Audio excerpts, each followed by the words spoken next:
정말 믿음의 사람들 통하여 큰일을 행하시는 주의 손을 보기를 원하옵고 우리 주 예수 그리스도 이름으로 기도하옵나이다. 아멘. 여호수아가 정탐꾼들의 보고를 받고 시딤에서 요단으로 갈 것을 명령했습니다. 여호수아는 요단을 건너야 한다는 것을 알고 있었지만은 어떻게 건널지에 대해서는 아는 바가 없습니다. 여호수아를 따르는 사람들도 모릅니다. 요단 쪽으로 가는 줄은 알지만 도대체 이 양반이 뭘 하려고 하는지를 알 수는 없다 이 말입니다. 그런데도 여호수아는 요단강으로 가자 그럽니다. 이 단호한 결정은 여호수아가 하나님이 하실 일에 대하여 믿고 있는 바가 있었다. 알고 있었던 게 알고 있는 어떤 하나님의 주신 약속이 있었다는 것을 우리에게 암시해 줍니다. 그게 어디 있을까요? 민수기 3장 21절에 32장 21절에 보면 모세가 요단 동편 두 지파 반에게 한 말이 있습니다. 너희들이 여기서 땅을 얻었다고 해서 안심하지 말고 가나안을 정복할 때 선봉에 서야 된다 이 말씀 기억나시죠? 그때 뭐라 하냐면 너희가 다 무장하고 여호와 앞에서 요단을 건너가서 여호와께서 그의 원수를 자기 앞에서 쫓아내시고 요단을 어떻게 한다고요? 건너간다.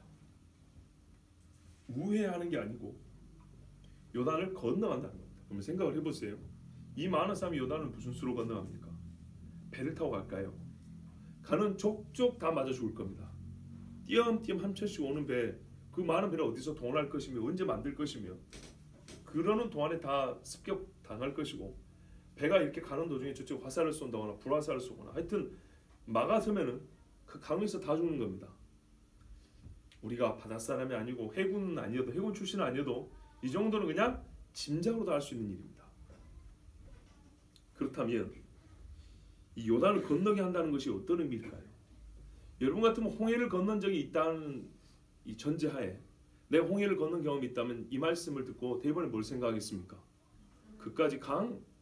그건 뭐 하나님이 갈라주시겠지 이런 생각 안 하시겠어요? 근데 놀라운 거는 이스라엘 사람들 40년 동안에 다 잊어먹었다는 얘기입니다. 만약 그걸 기억했으면 40년 동안에 광야에서 그런 헛소리는 안 했겠죠. 여호와께서 우리를 광야에서 죽이시려고 꺼내셨느니 무슨 이런 일을 안 했겠죠. 정말 놀라운 건 하나님의 기적이 놀라운 게 아니라 그 기적을 까먹는 우리의 이 기억력입니다. 이 믿음 없음이 정말 놀랍습니다. 성경에는 하나님이 수없이 반복하여 하나님의 살아계심 보여주고요. 수없이 반복하여 하나님을 모르는 사람들이 기록이 되어 있습니다. 뿐만 아닙니다. 하나님께서 여호수아에게 직접 약속해 줬습니다. 자, 우리의 놀라운 이 망각 능력을 한번 확인해 보십시오. 1장 2절에 뭐라고 되냐면 내 종 모세가 죽었으니 이제 너는 이 모든 백성과 더불어 일어나 이 요단을 건너. 어떻게 건너라는 얘기예요. 근데 분명한 사실은 건넌다는 거죠. 그런데 구체적으로 하나님이 어떻게 건너라는 말이 없어요. 홍수와 날이라 해서 하나님이 노아에게는 방주를 만들라고 방법을 가르쳐줬어요. 살 수 있는 법. 요단을 건너기는 하나는데 어떻게 건너라는 거예요 도대체. 아무것도 아직까지 주어지지 않았어요. 그런데 여호수아는 그 말씀 믿고 갑니다. 왜요? 네가 내 말을 듣고 좌우로나 우로나 치우치지 아니하고 이리 돌까 저리 돌까 생각하지 아니하고 강이 마를 때까지 기다려야지 이러지 아니하고 가라 하면 가라 그 말이에요. 길은 내가 만들어 줄 테니까. 그래서 여호수아가 갑니다. 그래서 요단강 강가에 이르러 거기서 유숙하게 됩니다.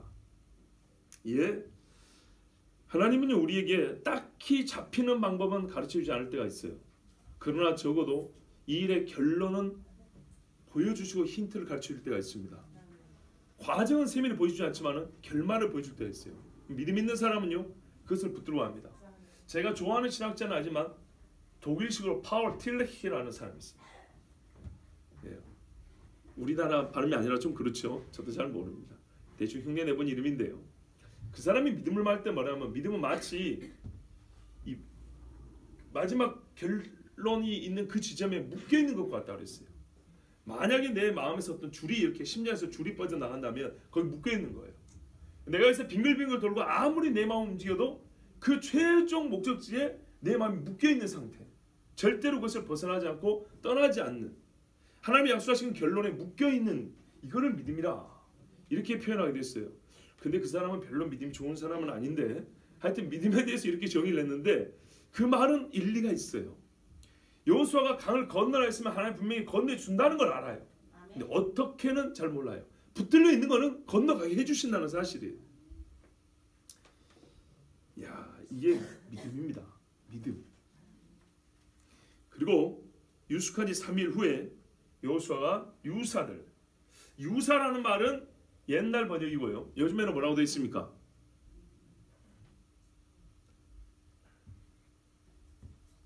대답할 때까지 시간은 갑니다. 예, 관리들이죠. 예, 관리들, 지도자들, 우두머리들에게 말을 합니다. 진중으로 두루 다니면서 명하라 그랬습니다. 명령하라. 뭐라고 하냐면 이거는 하나님이 타협을 하는 게 아니고 하나님이 이제 길을 보여주시는 겁니다. 하나님의 하라는 대로 하라는 겁니다. 레위 사람 제사장들이 너희 하나님 여호와의 언약궤를 맨다. 그리고 그것을 볼 때 너희는 따라 쫓아가라. 이 두 가지 명령입니다. 자, 그런데 이걸 언제 줬다고요? 3일이 지난 후에. 3일 동안 강가에서 뭐 했을까요? 우리 1장 10절하고 11절을 보면 하나님께서 여호수아에 나타난 다음에 이에 여호수아가 백성에게 말하여 이르되 뭐라면 그걸 건널 거다. 언제? 3일 후에. 그렇죠? 3일 안에, 사흘 안에 이 요단을 건너가리라 그랬어요. 하나님이 분명히 2절에 건넌다 했으니까 건너가리라. 그러니까 너희는 뭐 하라고요? 준비하라 그랬어요. 양식을 준비하라 그랬어요. 그러면 이 3일하고 지금 본문의 3일하고 무슨 관계일까요? 그 3일이 그 3일이죠. 예. 그러니까 이렇게 됩니다. 순서를 한번 지금까지 정리해 볼까요? 혹 제가 앞에 다르게 했는지는 모르겠는데 다시 한번 해서 정리를 해봤어요. 하나님이 여호수아에게 먼저 나타나셨어요. 여호수아에게 나타나시고 담대하라 했어요. 지금 떨고 있잖아요. 어쩔 줄을 모르잖아요. 모세 장례 치는 지 얼마 안 됐고 이제 어떻게 해야 되는 것인가. 근데 하나님이 나타나서 너는 내가 시킨 대로 하면 된다. 가고 담대하라. 내가 너와 함께한다. 이랬어요. 그래서 여호수아는 과거의 자기 경험도 떠올리고 또 하나님이 하실 일을 미리 확인하고 싶어서 옛날 기드온처럼 미리 확인하려고 정탐꾼을 보냅니다.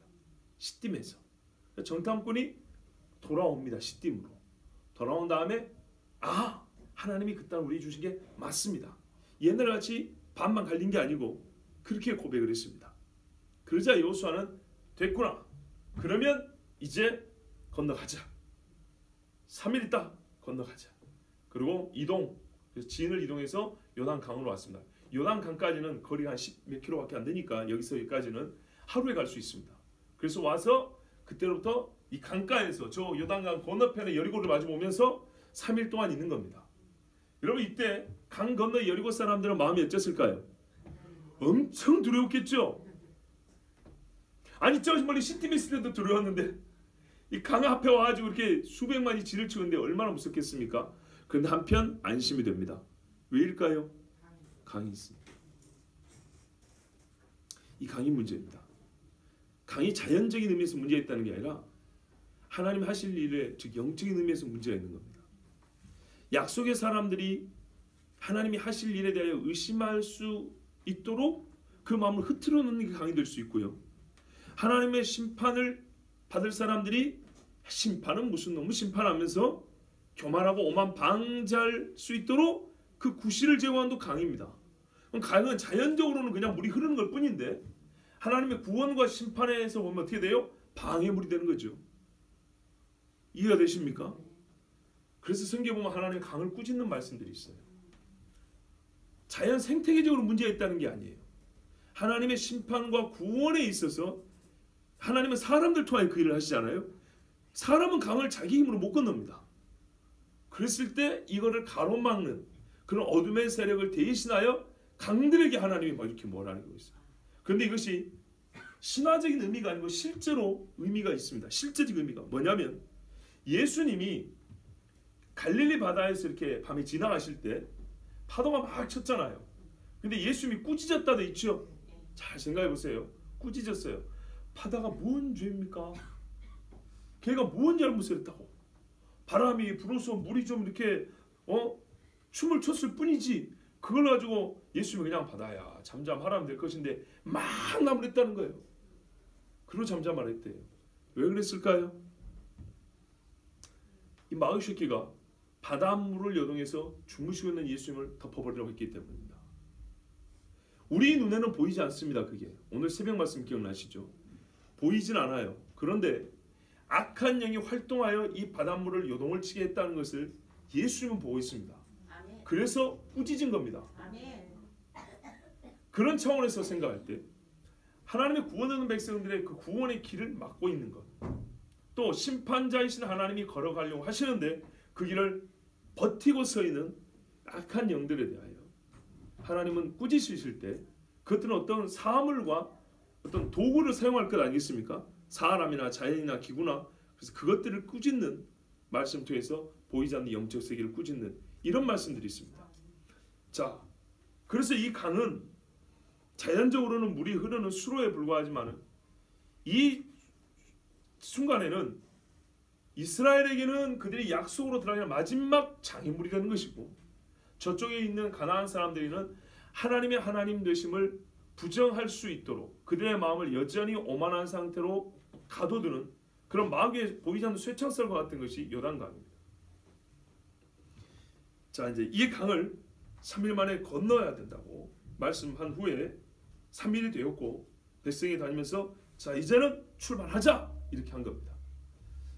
그런데 3일 동안 먹을 양식만 준비하라 그랬지 무슨 배를 만들어 한다거나 무슨 튜브 하나라도 만들어 한다거나 이런 게 없었단 말이죠. 그럼 백성이 여러분 입장에서 어떻게 했어요? 마음이 드디어 여호수아가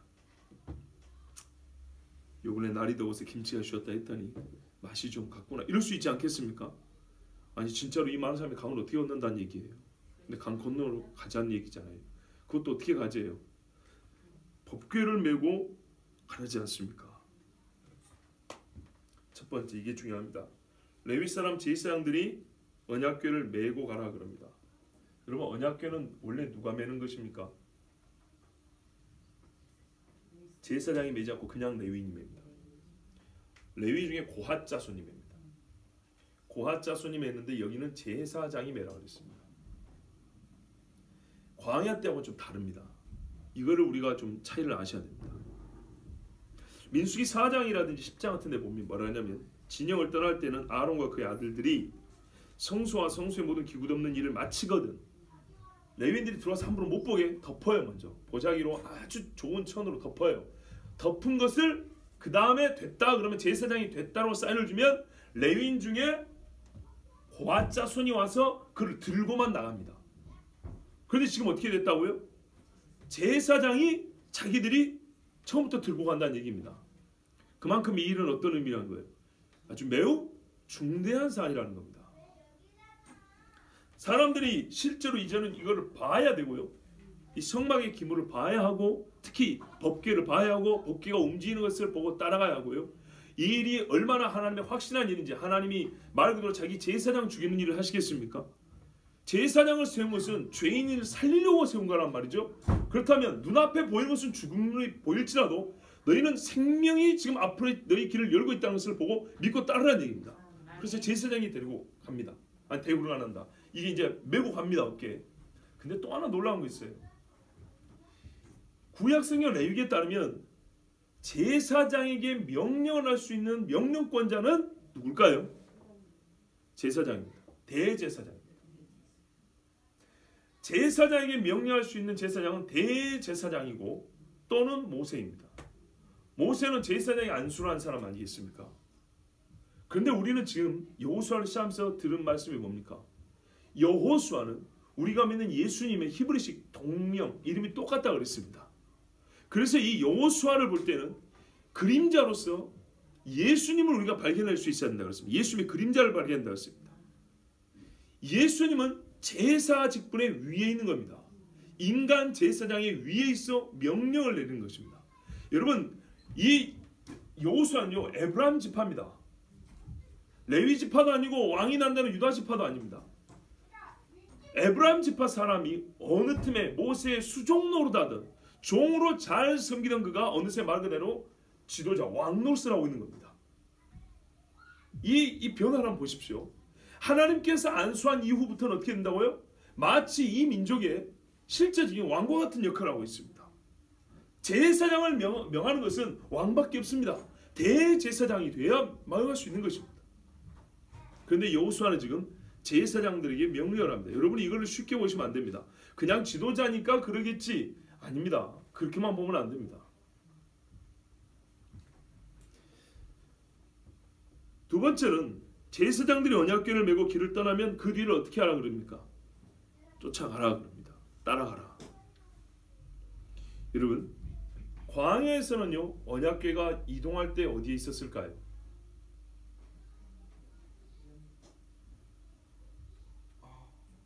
언약궤가 어디 있었을까요?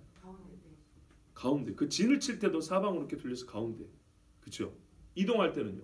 이동할 때는 이 다이아몬드 형태가 그대로 이동합니까? 이렇게 길도 좁은데 풀어서 가죠. 풀어서 갈 때 언약궤 있으면 동편진, 북편진, 남편진, 서편진이 있거든요. 아시겠습니까? 그리고 다시 사방으로 레위 족속의 4집안이 둘러쌉니다. 사방으로. 모세 집이 있고요. 그 레위 집 중에 3집이 나눠서 이렇게 3개로 또 나눠서 진을 칩니다. 그래서 사방으로 둘러쌉니다. 성소를 사방으로 둘러쌉니다. 그러면 출동할 때는요. 진이 나갈 때는요. 동편에 있던 진들 3지파가 먼저 가고요. 그 다음 북편진이 갑니다. 그리고 성막이 갑니다. 아시겠죠? 진행할 때도 그 다음에 남편진, 서편진 따라갑니다. 법궤는 가운데입니다. 그러면 어디로 갈지 어떻게 합니까? 어디로 가야 돼요? 유다지파 인도하러 가는 겁니까? 그렇죠. 구름기둥을. 아이고, 어디 주일학교 출신이세요? 상당히 출신 주일학교를 지금 명예를 높이고 있습니다. 성경 그대로 보면 구름기둥과 불기둥이 인도하는 대로 따라간다 그랬습니다. 그럼 지금 이 말씀에서 우리 변화를 인지해야 돼요. 뭐가 앞에 간다고요? 언약궤가 앞에 간다고요. 불기둥, 구름기둥 있을까 없을까요? 없다는 얘기입니다. 구름기둥과 불기둥이 성경에 광야에서 이제 마지막 테스트요. 이 약속의 관문 앞에서는 이제는 40년이 지났잖아요. 눈에 보이는 불이 꼭 있어야 됩니까? 꼭 그늘이 있어야 하나님께 감사합니까? 말씀만으로 충분한 거예요. 너희는 이것만 쫓아가는 얘기입니다. 광야에서 불기둥기 구름기둥이 있어도 하나님을 시험하기가 10번이요. 거기서 죽은 사람이 60만이에요. 그러나 신앙 성장하면 우리에게 상황 조건이 그런 문제 아니라니까요. 거기는 가는 데마다 물 내주고 매출하기 내려주고 만나 내려주고 지금은요 거의 이게 끊겼다고 봐야 됩니다. 그런데 불기둥도 구름기둥도 없어요. 그런 거라도 있으면 저쪽 사람이 겁이라도 내지. 그런데 저 멀리서 보이지도 않아요. 한 1m 16cm 뭐 여기 60 몇 cm 되는 이 조그만 상자 하나 앞에 들고 왔는데 그게 보이겠어요? 근데 이거 믿고 따라가랍니다. 이제 진짜 이게 믿음이에요. 그래서 이제는 언약궤를 제사장이 메고 하나님의 생명을 책임진 제사장들이 이 하나님의 말씀을 메고 앞에 가라. 그리고 백성들은 그 말씀만 쫓아가랍니다. 그래서 제가 여호수아 첫 번 강의할 때 그랬잖아요. 말씀만 가지고도 하나님의 안식을 얻는 사람, 그 첫 번째 사람들의 이야기를 우리가 보게 될 거라고. 요즘에 말씀이 부족하다고요? 하나님의 말씀과 더불어 기적도 주시죠. 요단강 갈려주잖아요. 말씀과 더불어서 정말 기이한 일을 행하시죠. 그런데 그것이 없더라도요. 말씀하고 충분합니다. 이 사람들 원망 안 해요. 광야 세대 같으면 지금 원망이 얼마나 많이 나왔겠어요. 생각을 해보세요. 아니 만나를 줘도 원망이고 매출하기를 줘도 원망이고. 그런데 이 사람들 지금 스스로 먹을 양식 준비해야 돼요. 만나도 그쳤다는 얘기 아니겠습니까? 뭐 학교 등급 막 준비해가지고 이제 싸질머지고 가야 돼요. 그런데 아무 소리 안 하고 따라갑니다. 제사장들도 불평 안 합니다. 우리가 지금까지 진 적이 없는데 이걸 왜? 그것도 왜 우리가 앞에 서야 되는데? 앞에 강인데? 여러분 믿음의 성장이 보이십니까? 근데요 이걸 따라가는데 뭐라 그러냐면 거리가 2000규빗쯤 되게 하라 그럽니다. 2000규빗이면 1규빗이 약 45, 6cm 되니까 900m에서 920m 이렇게 어림잡아 900m가 좀 넘습니다. 많이 잡으면 1000m고 적게 잡으면 900m쯤 됩니다. 이 거리를 두고 따라가라 그럽니다. 이건 또 우리의 믿음하고 조금 뭐가 안 맞는 것 같습니다. 아니 하나님 말씀 딱 붙어 있어야지. 그렇죠? 딱 붙어 있어야지. 아니 왜 또 거리를 두게 하냐 이 말이죠. 왜 거리를 두게 했을까요? 여러분 아직까지는 예수님이 오시지 않은 때라는 거, 우리가 완전한 속죄를 받지 못했다는 걸 아셔야 됩니다. 맞습니다. 거룩한 때문에 그럽니다. 여러분 그거 아세요? 믿음 있는 사람에게는 언약궤는 생명을 말하죠. 하나님의 생명의 약속이죠. 그러나 언약은 두 가지의 양면이 있죠. 하나는 뭡니까? 믿음 없는 자에게는 멸망과 심판을 약속하는 게 언약입니다. 여자의 후손에는 씨가 와서 뱀의 대가를 밟는다 그랬죠. 뱀 입장에서는요, 밟힌다는 얘기 아니겠습니까? 실제로 언약궤가 간 루트를 한번 따라가 보세요. 언약궤가 시내산에서 만들어졌죠. 이렇게 주어졌죠. 그리고 하나님의 말씀을 언약궤에 담았습니다. 그 언약이 주어진 그 자리에 얼마나 거룩합니까? 옛날에 돌산이 아닙니다. 시내산. 이제는 언약이 주어진 거룩한 산입니다. 그래서 우리 한자표로 성산이라는 표현도 쓰기도 하는데요. 거기서 감히 금송아지 숭배했다가 3,000명 죽었어요. 그렇죠? 그 언약궤를 가지고 서로 하나님이 명하지도 않은데 구별되지도 않은 인간들이 자기가 해보겠다고 제사장으로 해보겠다고 나답과 아비후 죽고 고라니 땅도 다 죽었어요. 그렇죠? 언약궤가 또 가는데 모압 평지 근처 다 왔을 때 여기 시딤, 이게 바알볼 근처입니다. 바로 그 동네입니다. 여기 왔을 때 어떻게 됐어요? 모압 사람들과 미디안 사람들이 이스라엘을 또 꼬드겼죠. 거룩한 백성을 꼬드겼죠. 거기서 얼마나 많이 죽었습니까? 또 나중에 이스라엘에 들어갔을 때 블레셋 사람들이 법궤를 뺏어다가 얼마나 또 죽었습니까? 법궤가 돌아왔을 때 베스메트 사람들이 건방져 뚜껑 열어보다가 몇 명이 죽었습니까?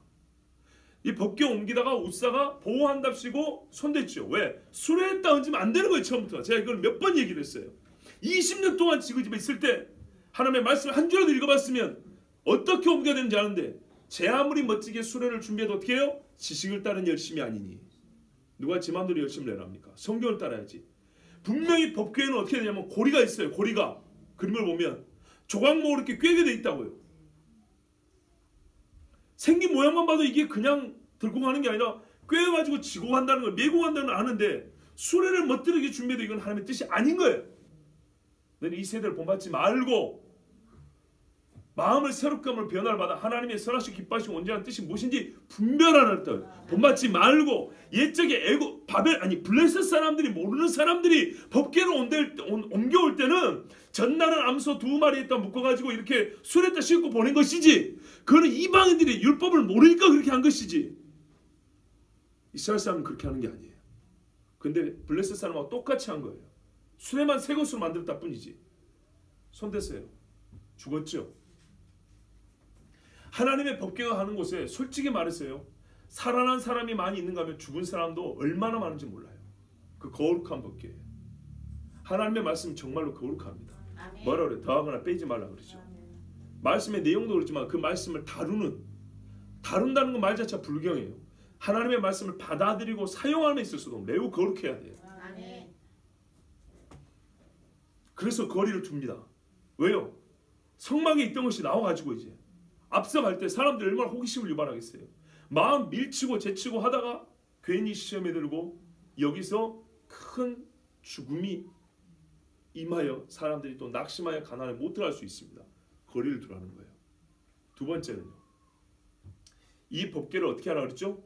따라가라 그랬죠. 따라가려면 어떻게 해야 됩니까? 봐야 합니다. 이 정도의 거리가 필요합니다. 아니 보려면 가까이 가야 되지 않습니까? 아니죠. 이스라엘 전체가 봐야 합니다. 이스라엘 전체가 봐야 되는데 앞서가는 지파가 몰려있다고 생각해보세요. 뒤에서 보일까요? 사람 뒤통수밖에 안 보입니다. 잘 보세요. 비록 앞에서 인도하는 사람이 있다 할지라도 그 인도하는 사람의 뒤통수가 보이는 게 아니라 그 사람이 메고 하는 하나님의 말씀이 보여야 합니다. 언약궤가 가는 대로 따라가는 것이지 엄밀히 말해서 제사장을 따라가는 게 아닙니다. 아시겠죠? 그래서 너희들은 가까이 하지 말아야 했어요. 그리고 이거는 거룩하기 때문이고 그 다음에 그리하면 너희가 가까이 하지 않고 그 거룩함을 지키면 그 거룩함의 거리를 지키면 너희는 알게 되리라. 가까이 간다고 보는 게 아니라 하나님이 하라는 대로 거룩함을 지키면 가까이 가더라도 거룩함이 훼손되면 안 보이는 거고 멀어도 거룩함이 지켜지면 보이는 겁니다. 하나님이 허락하신 이 방법이에요. 그래서 너희는 그렇게 하면 길을 보게 될 거라 그랬어요. 특별히 왜 이게 중요하냐? 너희는 이전에 이 길을 지나보지 못하였습니다. 예, 한 번도 지나가 본 적이 없어요. 여기서 우리가 좀 얻어야 될 이야기였습니다. 우리는 매일 걷는 길이므로 오늘도 같은 길을 걷는다고 충분히 걸을 수 있을 거라고 생각합니다. 우리 교회 오실 때 멀리서 오는 분들이 계시죠. 구로에서 오시고 성남에서 오십니다. 길은 같습니다. 근데 어제 왔고 10년을 거리 다녔기 때문에 눈 감고 올 수 있습니까? 아니죠. 사고의 위험은 그날그날 새롭습니다. 일어날 수 있는 돌발 상황이란 것은 말 그대로 돌발적이기 때문에 내가 이 길을 많이 걸었다고 해서 안심할 수 있는 게 아닙니다. 무슨 말이냐면 신앙에서 경험도 필요하고 우리가 체험하고 또한 쌓아놓은 지식도 유익하지만은 결정적으로 그것은 결정적 도움이 되지 않습니다.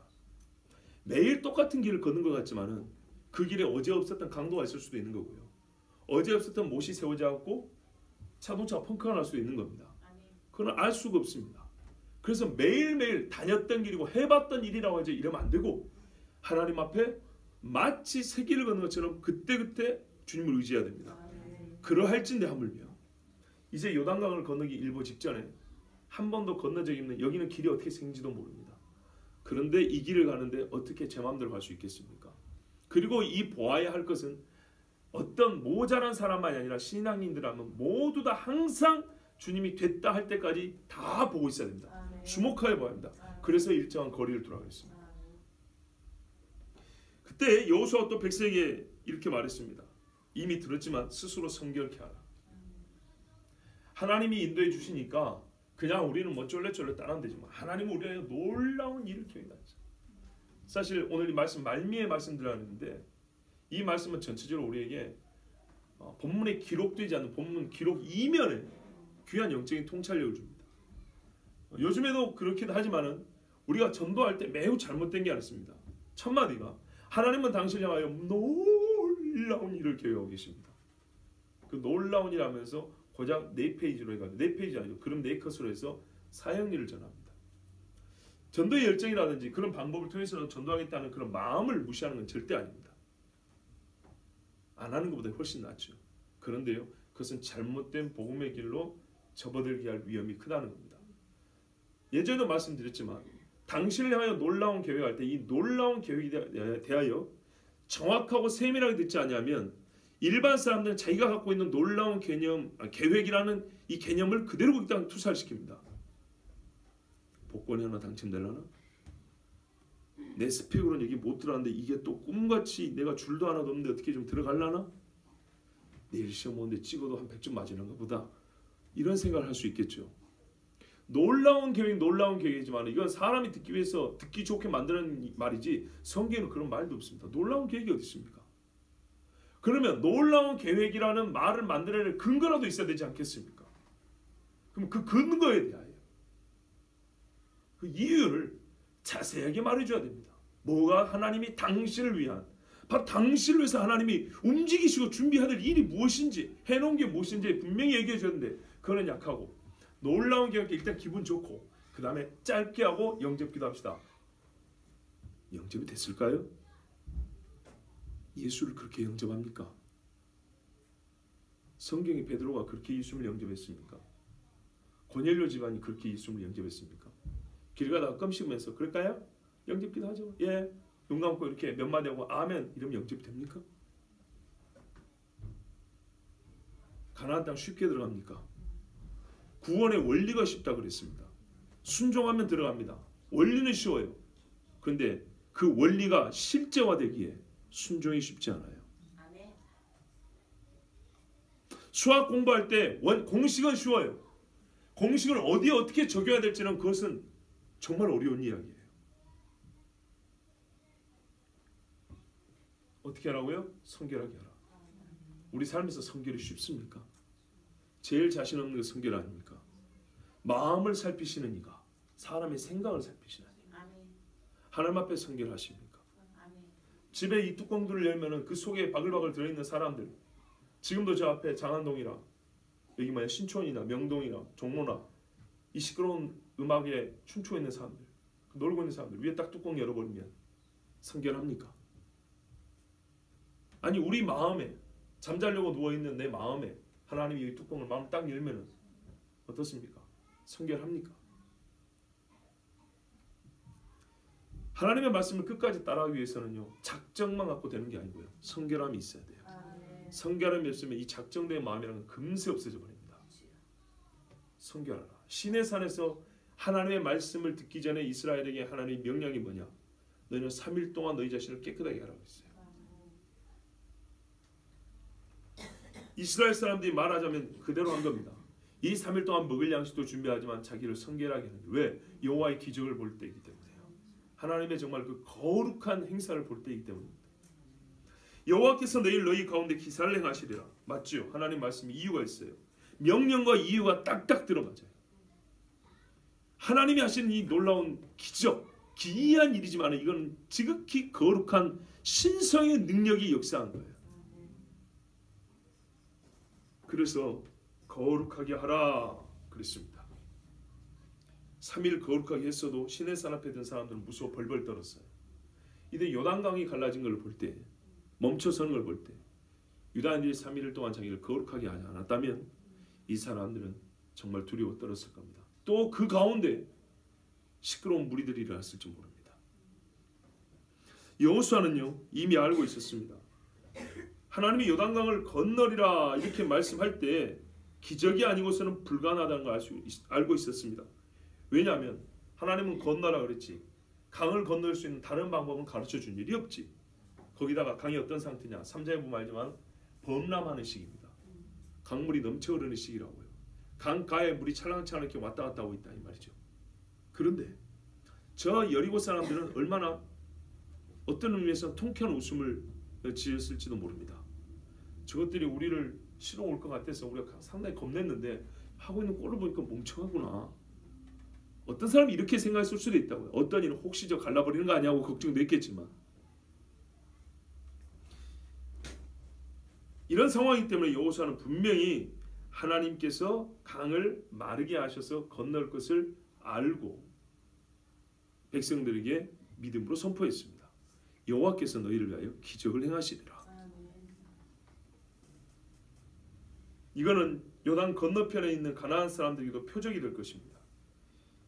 아까 말씀드린 대로 요단강은 가나안 사람들에게 자연이 선물한 경계요 방어선입니다. 그런데 그것이 말라버린다. 가나안은 이미 패한 거나 진배 없습니다. 그래서 누구도 이스라엘에게 대적할 마음을 갖지 못하게 하고 이 전쟁의 승패가 갈렸다는 것을 가나안 사람에게도 이스라엘 사람에게도 보여주시려고 하나님은 이 요단강 앞으로 이스라엘 사람들을 몰아가셨습니다. 홍해 앞에 몰아간 걸 보세요. 이스라엘은 완전히 구원하고 애굽은 완전히 멸망하겠습니다. 그런데 또 하나의 의미가 있습니다. 홍해를 건널 때 하나님은 그 홍해를 건넌 일의 영적 의미를 고린도전서에 뭐라 하냐면 홍해에서 바닷물 아래를 지날 때 세례를 받은 것이라 그랬습니다. 그들이 하나님의 백성인 표를 그 물 가운데서 얻었다는 얘기입니다. 홍해는 아니 요단강도 마찬가지입니다. 여러분 요단 강물이 무슨 여기 허리쯤이나 온다고 생각하십니까? 그렇지 않습니다. 이때 범람하는 강입니다. 강 뚝이 있는데 뚝을 넘어가는 상태입니다. 사람의 키로 훨씬 넘고도 남습니다. 그러니까 이것도 물이 저기 쌓여있다 그랬습니다. 물이 계속 내려오는 물이 있는데 쌓이니까 계속 높아졌을까요? 안 높아졌을까요? 높아지겠죠. 우리의 빈약한 상상력을 좀 움직여가서 좀 활동성 있는 상상력을 좀 가져보세요. 봐보세요. 뒤에 보면 나오는데요. 물이 쌓였다고 돼 있어요. 쌓인다는 말은 멈춰섰다는 얘기야. 물의 흐름이 섰다는 얘기가 아니에요. 앞에 게 안 가고 뒤에 거는 계속 온다는 얘기입니다. 그럼 물이 어떻게 될까요? 위로 넘쳐나겠죠. 그리고 역류가 되겠죠. 그 뒤로. 그래서 그 위쪽 집안은 강이 넘쳤다고 이렇게 돼 있다는 말이죠. 자, 이 일을 볼 때 그 주변 사람들도 얼마나 놀랐겠습니까? 자, 이것을 믿고 여호수아는 너희에게 하나님이 놀라운 기사를 행하시리라 이렇게 말했습니다. 그리고 제사장들에게 말했습니다. 언약궤를 메고 백성 앞서 건너가라 그랬습니다. 그러자 이 백성 앞에서 제사장들이 언약궤를 메고 앞서 갔습니다. 아까도 말씀드린 대로 엘라사의 명령을 내려야 되는데도 여호수아의 명령을 듣고 내려갔습니다. 그리고 제가 이렇게 말씀드렸죠. 여호수아는 예수님의 예표다 그랬죠. 히브리서 7장에 보면 본래 제사장은 아론의 집에서 오는 것인데 성경에는 아론의 집의 제사장 직분은 불완전하다 했다. 그래서 완전한 제사 직분을 가르쳐 주시려고 멜기세덱을 미리 보여주셨다. 멜기세덱은 아론 집이 아니다. 아론의 집이 있기도 전이다. 왜? 아브라함도 그에게 11조를 바쳤으므로 레위가 있기 전 이야기다. 근데 예수님은 멜기세덱의 계통을 따른 제사장이 됐단 말이에요. 예수님 역시 레위 지파가 아니요 유다 지파다 이랬다고 해요. 즉 레위 지파가 아닌 다른 지파에서 레위 지파 제사장이 하지 못한 완전한 중보자의 역할을 할 수 있는 그 사명을 감당하는 제사장이 올 것을 구약에서 멜기세덱을 통해 보여주셨고, 또 하나 여기서 제사장을 명하고 움직이는 대제사장적 역할을 하는 비레위계의 지도자 여호수아를 통해서 훗날에 올 여호수아가 하실 일에 대하여 우리에게 보여주고 있는 겁니다. 그러자 이 사람들이 언약궤를 메고 나아갔죠. 이야, 걸음이 한 걸음 한 걸음 진행될수록 강물 소리가 크게 들렸을 텐데 그 무서움을 이기고 불평하지 않고 뒤돌아보지 않고 갔습니다. 그때 행진하는 여호수아에게 하나님이 말씀하셨습니다. 때를 알고 하나님 말씀해 주세요. 예, 지금 이 하는 일이 앞으로 있을 일과 상관하여 어떤 의미가 있는지 하나님이 가르쳐 줍니다. 이 일을 통하여 내가 너와 함께 있는 것을 알게 하리라. 모세와 함께 있었던 것처럼, 하나님은 사람을 너무나 잘 아세요.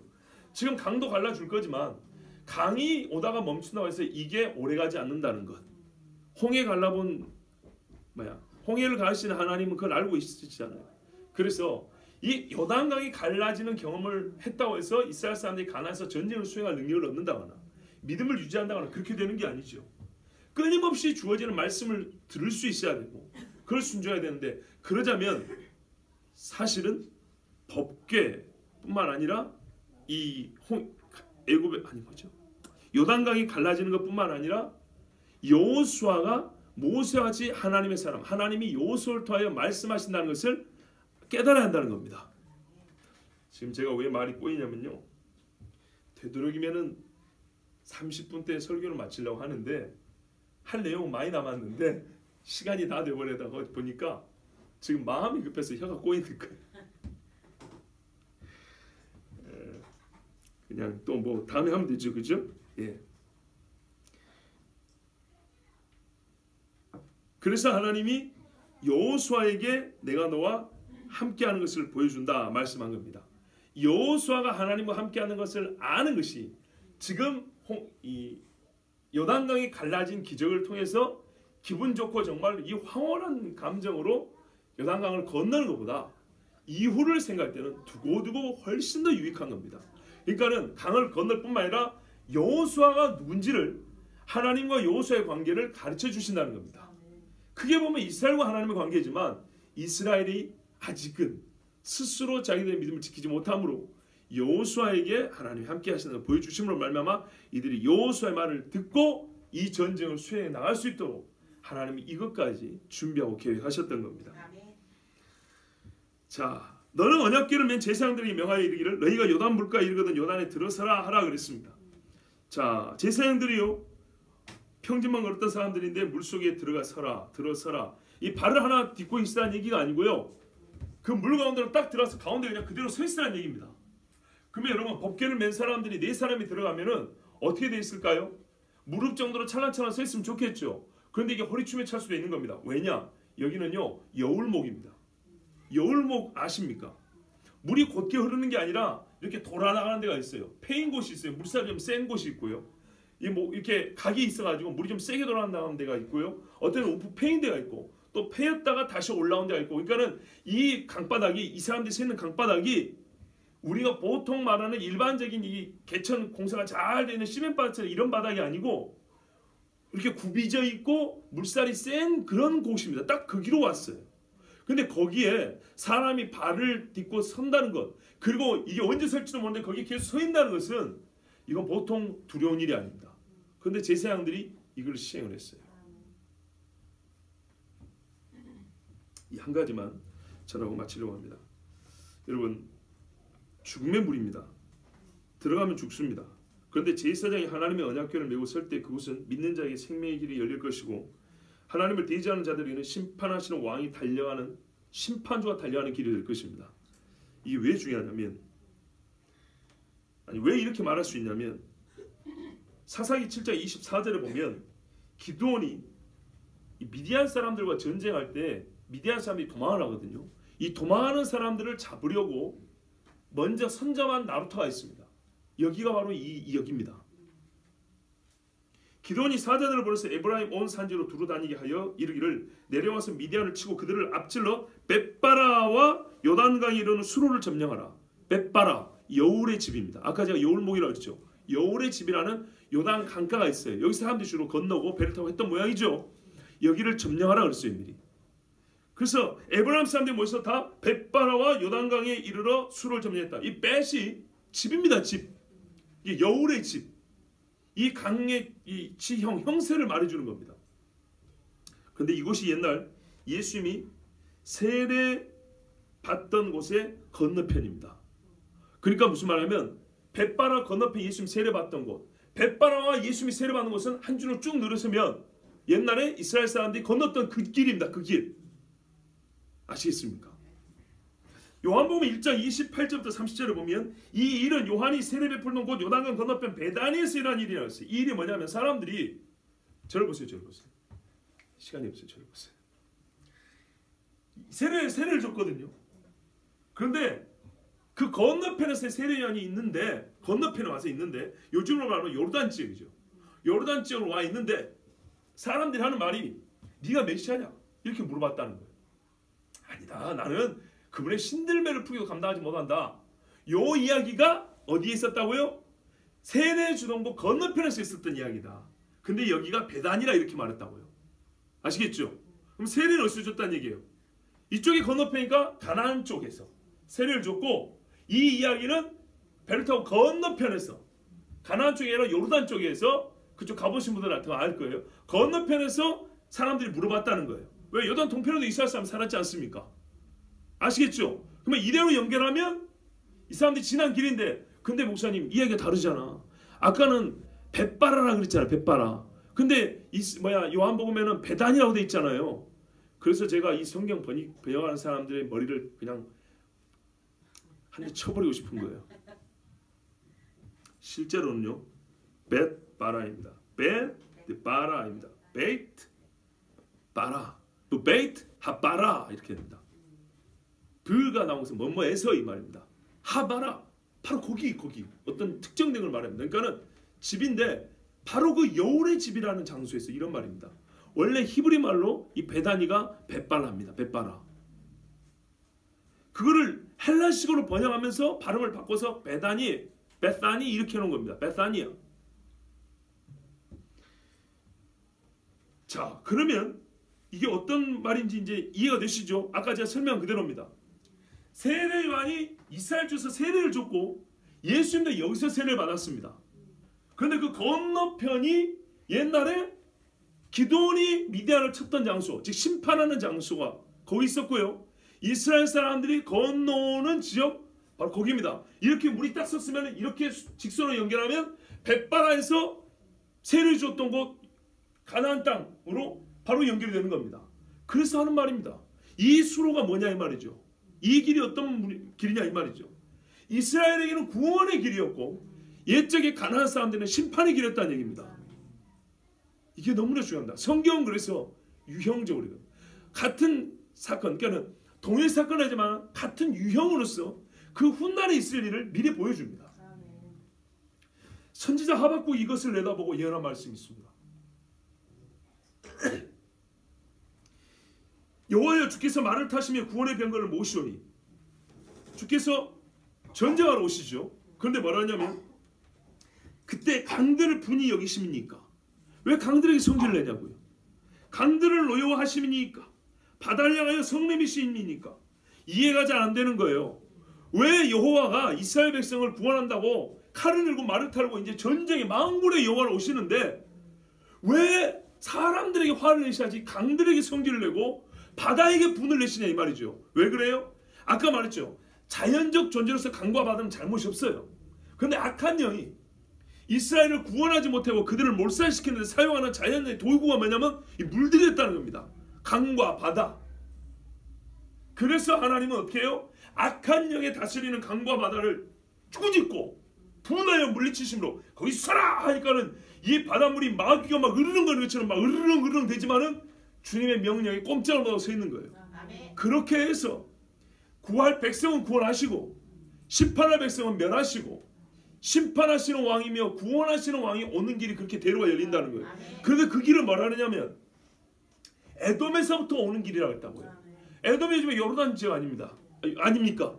이쪽에서 오는 길이 열리는데 그 길이 혹 이 길일지는 모르나 성경에서 말하는 것은 이 요단강이 열렸다는 것은 과거에 하나님께서 이스라엘은 약속의 땅으로 인도하시는 생명의 길이고 이 세상의 왕들과 하나님을 대적하는 자들은 심판주가 달려가는 길이라는 겁니다. 그런데 그 길을 뭘로 열어요? 말씀으로. 하나님의 언약으로 연다는 말이죠. 언약의 주가 오시라고 했대요. 언약의 주가. 그러면 예수께서 다시 오실 때 이 하박국에 보면 그 말이거든요. 예수께서 다시 오실 때 놀라운 환상인데 왜 강들과 바다를 뭐라 그러십니까? 하박국 자신도 그렇게 잘 이해를 못했어요. 그래서 저는 감히 추정할 때 혹 주께서 진짜 다시 오셔가지고 성경 에돔에서 또 온다 했는데 현재로 말하면 지금 요단 쪽에 요르단 지역에서 오신다는 얘기인데 오실 때 그가 그때 예수 오실 때 요단강이 마르고 바로 연결해서 여리고를 지나 예루살렘까지 하는 그 왕의 길이 열릴까? 왜냐하면 여러분 잘 보세요. 법궤가 오는 루트가 어떤지 아십니까? 법궤가 시내산에서 이게 그것이 주어지죠. 그 다음에 하나님이 약속한 약속의 땅으로 들어오죠. 당시에 이 고대 사회에서 큰 고속도로가 두 개 있습니다. 해변길이 있고 왕의 대로라는 게 있습니다. 어느 길로 왔을까요? 왕의 대로로 온 겁니다. 해변길이 훨씬 더 빠릅니다. 훨씬 더 편합니다. 직선으로 가면 됩니다. 지중해 바닷가 따라가면 되거든요. 그런데요, 이 어렵고 험한 왕의 길을 따라옵니다. 에돔, 모압, 암몬을 지나서 이방을 다 치고 온다 이 말입니다.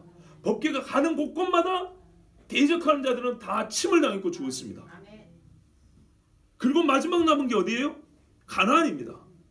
영적으로 볼 때도 마지막 이 악한 것들이 드글드글하는 이 가나안 땅이 있습니다. 여기를 들어가는 마지막이 막고 있는 강물을 역시나 뭐가 열어요? 하나님의 말씀이 언약의 주가 가서 딱 열어요. 그리고 그 길로 달려간다는 겁니다. 그런데 진짜 언약의 주 예수님 오셨을 때, 그렇죠? 이 예수님이 바로 그 강둑에서 그 강변 거기서 세례를 받고 그분이 누구냐? 나는 메시아가 아니다, 기다 이 이야기를 이 강 양편에서 이 이야기가 주고받아지면서 바로 너희가 보는 저분 나사렛 예수가 하나님의 어린 양이다. 이렇게 고백이 세례 요한 입에서 터져 나왔다 이 말입니다. 그리고 훗날에 예수 그리스도 다시 오시사 이 하나님을 대적하는 자들을 멸하실 때에 그 길도 강과 바다를 말리시고 그 주님이 말을 타고 오신다 이렇게 했으므로 오늘의 이 요단강 앞에 선 이스라엘 언약궤가 먼저 들어서서 강물이 멈춰서고 길이 열리는 이 사건은 그저 하나님이 단순한 하나의 기적으로 이스라엘 사람을 가나안에 들어가게 하는 그런 입구를 열어주셨다는 것을 넘어서서 예수 그리스도 여호수아가 명하여 예수 그리스도 우리의 여호수아가 훗날에 하실 우리의 대적 원수를 멸하시고 우리를 완전한 안식의 땅으로 인도하실 그날을 예표하는 것이다 이런 말입니다. 여러분,